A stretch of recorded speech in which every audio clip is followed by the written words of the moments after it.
بسم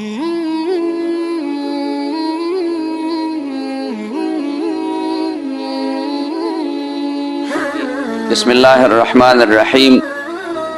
یو ملګری دا تپوس کړی دی چې د یو زنانه خاوند لاړ شي په سفر او هغه بیا نه وي، ډېر کلونه پکې تیر شي، هېڅ پته یې ونه لګي د مړه او د ژوندي، څه خیر خبرې رانه شي، نو د ده دا ښځه د بل سره نکاح وکړي او بیا هغه راشي د هغې نه بعد دی به څه کوي؟ د ده دا دویمه نکاح نه ده شوې، د دې زنانه دا دویمه نکاح نه ده شوې، دا د نکاح د پاسه نکاح ده غلطي کړې. دغه اولنۍ نکاح به حال ده چې اولنۍ خاوند راغی نو دا دویمه نکاح اټومیټک ختمه شوه. خو طریقه د دې دا ده چې کله یو سړی ورک شي او پتې نه وي، ښځې دلته کې وي، نو دی به دا کیس جمع کړي عدالت کې، د دې ښځې د طرف نه به کیس جمع کړي، د هغې خپل خپلوان نارینه به یې څوکي چې دغسې د دې زنانه خاوند نشته، ورک شوی دی او ډېره زمانه وشوه، نو هغه له به جج چې کومه دی د هغې 4 کاله باندې 4 کاله پس چې د هغه د ورکېدو د هغه د تللو نه شوي، نو جج به د امام مالک رحمت الله علیه په مسلک باندې فیصله وکړي او دغه زنانه ته به جج چې کوم دی دې ته تنسیخي نکاح وایي، نکاح به ولا ختمه کړي، بیا به عدت تیر کړي، د هغې نه بعد بیا د بل خاوند سره نکاح کولی شي. خو داسې به نه کوي لکه چې څنګه دا سوال کې خبره ده چې یاره سړی ورک شو بس بیا چې نو پته نه لګېدله، 4-5 کاله 6 کاله پته ونه لګېدله نو بل چا سره نکاح وکړه، دا به نه کوي. که داسې کړي وي نو دغه نکاح نه ده شوې، دا دویمه نکاح، ځکه هغه اول خاوند ژوندی دی راغی، نو دا ښځه به اوس د اول خاوند سره وي. که د دې دویم خاوند نه اولاد شوی نو بس هغه اولاد د هغه نسب شته دی، خو دې خبرو کې اول د عالم نه تپوس پکاري چې یاره لکه دا سوال چې کوم ملګري کړی دی نو دا اوس یې هلک کړی دی چې خاوند ورک دی، بیا د هغې زنانه بل چا سره نکاح شوې ده او بیا چې کومه دی هغه خاوند را پیدا شوی دی، نو خو ډنډ یې ولړله که نه او ښه نه ده که نه. په کار دا ده چې داسې وخت کې تپوس وکړي چې خاوند یې ورک شو او ډېر کلونه تیر شو، نو په کار دار چې یو عالم نه تپوس وکړه، مدرسې ته لاړ شه، یو مفتي نه تپوس وکړه چې یاره اوس به موږ څه کوو، د دې سړي پته نشته دی، 15 کاله وشو، 4 کاله وشو، 6 کاله وشو، نو اول تپوس د مسلې وکړه، د هغې نه بعد عالم به طریقه وښیي، لکه ما چې تاسو ته وي چې دې کوم بیا دا دغه طریقه ده چې ته به نیغ په نیغه فیصله نه کوې، دا به عدالت ته ځي، دا به د وخت قاضي او جج دا فیصله کوي د دې دا نکاح به ختموي، دا مخکینی نکاح، او بیا به د بل سره نکاح کېږي، نو بیا ټیک ده، بیا صحیح ده، بیا که خاوند را پیدا هم شي نو د دې نکاح د مخکې خاوند سره ماته شوې ده، دا به چې کومه دی نو د بل نوي خاوند د دویم خاوند ښځی ښه. دا ملګري تپوس کړی دی چې جمع تیاری او امام سنت نه کړي، نو دا سنت دله کول پکار دي، بهتره خو دا چې دا خلک د امام تابع دی، خاص نقصان پکې نشته دی او څه بوج هم پکې نشته دی، 4-5 منټه او په سنتو لګي اوږدي کړي، او که نه داسې ونه کړه جمع وکړه هم ټیک ده، وروسته به سنت وکړي.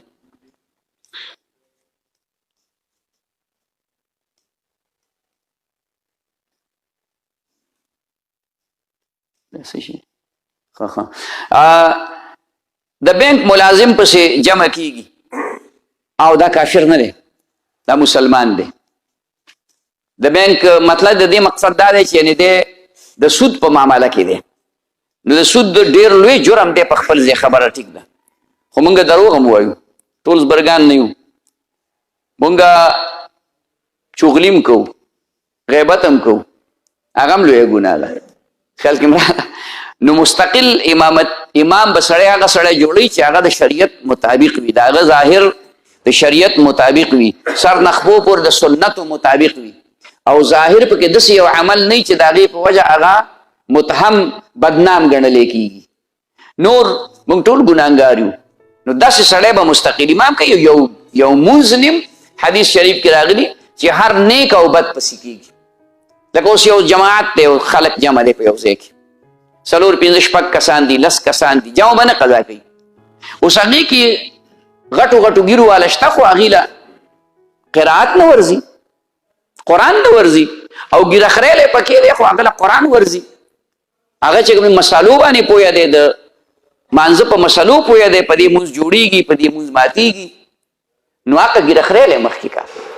په ظاهر خو خبره غلطه ده، خو دا مجبوري ده. نو یو مونځ نیم پاس داسې سړي پسې کېږي.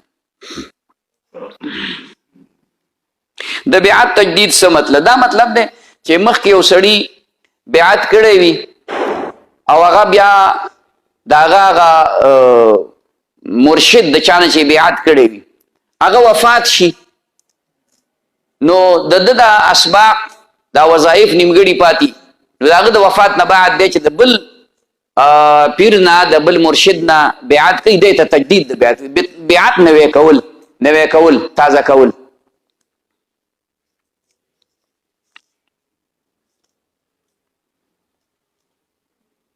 دا ملګری و چې زمونږ وظیفې که تهجد، بلکل تهجد په وخت کې هم کولی شي، ماښام کې هم کولی شي، ماسخوتن کې هم کولی، دا د ټول شواروز کې دي، ټول شواروز کې دا وظایف،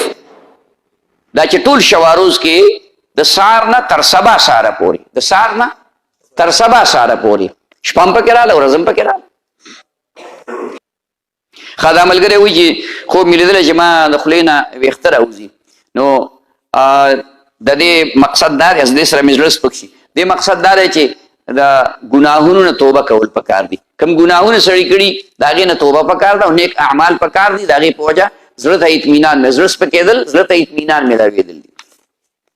دا وایي د شیطان دا خو الفاظ خو قرآن لیکلي، خو مقصد دا دی چې شیطان سره خو شیطان نه و څنګه چې کوم دی نو ګمراه شي، په خپله شیطان دی که نه. دا خو د عجیبه خبره لیکي، جواب پکې دننه پروت دی، جواب پکې دننه پروت دی. یو سړي ورانه وکړه، غلط کار یې وکړه، ګناه یې وکړه، جرم یې وکړه، نو ګناه هر مسلمان بنده چې ګناه وکړي د زړه کې ایمان وي که نه، نو چې ګناه وکړي نو دی فورا ستوماني، په قصاص ستوماني. خبره پوه شوې؟ نو چې هغه ګناه وکړه شیطانه مخ ته تور شه، غلط کار دی، شیطان راوي خدای دې غر کوي، دا چل خو ما ستا نه زده کړو، اوس به زه نورو ته ښیم. نو هغه په خپله شیطان دی، نو ټکی دی ورته عجیبه څه ویلی دی. شیطان مکروه ناکاره کار کوونکو ته ویلی کېږي،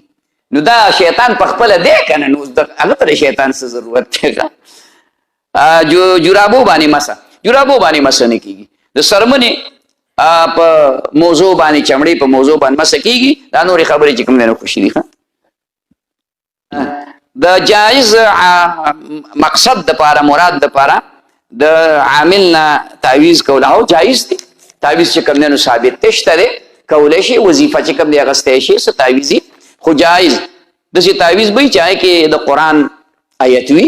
یا د پیغمبر علیه صلات وسلام د احادیثو کې څه دعاګانې راغلي هغه یې پکې،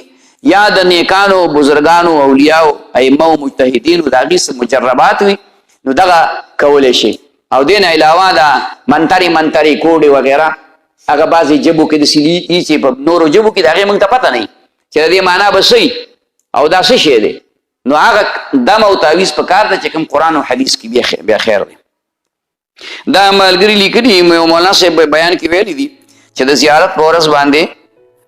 نبی علیه الصلاة والسلام ته د خپل امت عملنامه پیش کېږي، یعنې هغې د هغې اعمال ورته پیش کېږي،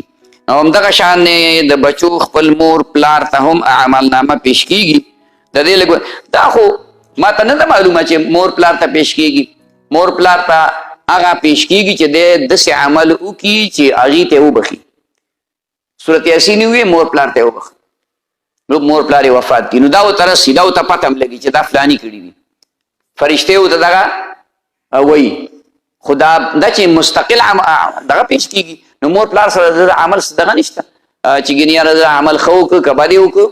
او نه هغه سفارش پکې کولی شي نه پکې بل څه کولی شي. دغه ده چې د یو بچی نیک عمل کوي مور پلار ته بیا خود به خود هغه اجر رسیږي. دعا ورله کوي مور پلار به ترې خبرېږي هم او اجر به ورته هم رسیږي. دا مور پلار قبر ته څوک لاړ شي نو دې قبر والا ته پته لګي او که نه. دا اختلافي مسله ده خو زمونږ مسلک دا دی چې او ځکه چې ته ورشې نو السلام علیکم مخامخ سینې برابر به ودرېږي السلام علیکم دا به ووایې دعا به ووایې او څه الفاظ آیتونه وغیره به ووایې د هغې ثواب به ورته وبخې. نو هغه زمونږ مسلک دا دی چې او هغې ته پته هم لګي ستا دا خبرې مه اوري. ښه دا ملګری وایي چې علم مې کړی دی خو د عبارت پوره صحیح نشم ویلی. هغې وجه دا ده چې ما د پلار سره په دکان کې به کار کوو نو د هغې دپاره دا طریقه ده چې ته اوس د نحوې او د صرف کتابونه چې کوم اردو کې دي هغه مطالعه کوه او په کوم ځای چې نه پوهېږې نو هغه د یو عالم نه د هغې تپوس کوه ځکه چې عبارت صحیح کېږي نو دا په نحو او صرف باندې لکه څنګه چې موږ د نورو ژبو ګریمر لفظ وایو دا ګریمر زمونږ په د علم دی ګریمر ته نحو او صرف ویلی کېږي. نو ته د نحو او د صرف کتابونه مطالعه کوه او اسانه اردو کې د ابتدایي کتابونه چې کوم دي دغه ګوره او بیا که په کوم ځای نه پوهېدی نو د یو چا نه پکې تپوس کوه د یو عالم نه. ښه دا یو ملګری وایي چې یو کس هغه د چا په محبت کې مبتلا دی د جینۍ په محبت کې او هغې سره خو اوس هغه محبت هم نشته خو دومره ده چې ذهن باندې بوجي دا محبت باقي پاتې دی زهر وتی دي خو اثرات خو یې پاتې دي که نه د دې نه بچ کېدو دی دا رب اصرف عني السوء والفحشاء واجعلني من عبادك المخلصين. آسان دعا ده رب اصرف عني السوء والفحشاء واجعلني من عبادك المخلصين. دا دعا سار ماخام 101 پیری او دی پس لا اله الا الله دا 101 پیری او یو ځل رستو پس محمد رسول الله صلی الله علیه وسلم دا دعا پابندی سره وای ان شاء الله زر تر زر به خدای پاک تا ته نجات نصیب کړي. خدا مور پلار می ورور می وفات شوی دی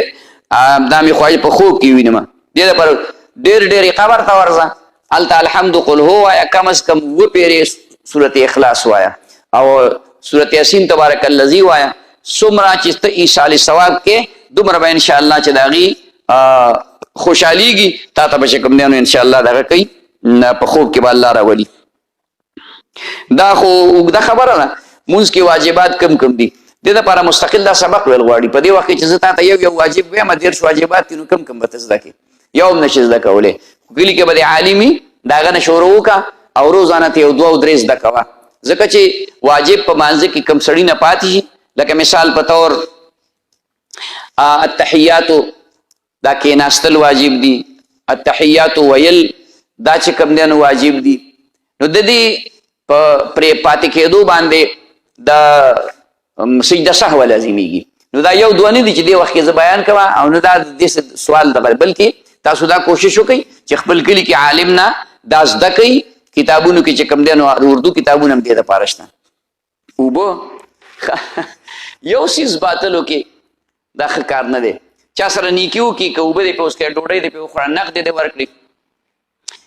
د مټه دې ونیو لاس خټونه دې بچ کو چې څه قسم نیکي دې وکړه نو دا بچ 50 باتې نه دا چې 50 باطله نیکي دې برباد شو ته مو سره برباد شو. نیکي هر څنګه چې دا